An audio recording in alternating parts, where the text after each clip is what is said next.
Hello guys, welcome back to my another video. Today I am describing chapter 6 seed structure and germination. Keep enjoying the video. Thank you. Let's start. What is seeds? Seed হলো একটা বীজ যেটা দিয়ে একটা গাছ ওঠে. Classification and structure of seeds. Seeds are very small in size.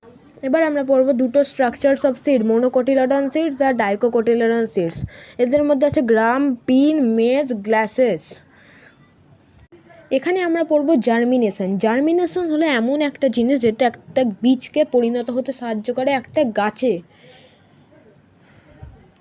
এবার আমরা পড়ব কিছু এক্সপেরিমেন্টস অন জার্মিনেশন। একটা জার্মিনেশনে এক্সপেরিমেন্ট করে দেখা গেছে যে কী করে সেটা একটা গাছে পরিণত হতে পারে। একটা জার্মিনেশন হতে তিনটে জিনিস লাগে, অক্সিজেন, এয়ার, সানলাইট। এখানে আমরা পড়ব টাইপস অফ জার্মিনেশন। এর মধ্যে আছে দুটো পার্ট, হাইপোজেল জার্মিনেশন আর এপিজেল জার্মিনেশন। এবার আমরা পড়ব সিডলিং। সিডলিং মানে গোটা গাছ যখন তৈরি হয়ে যায় তাদের ফ্রুটসে যেই বীজটা পাওয়া যায় সেটাকেই বলে সিডলিং। Thank you.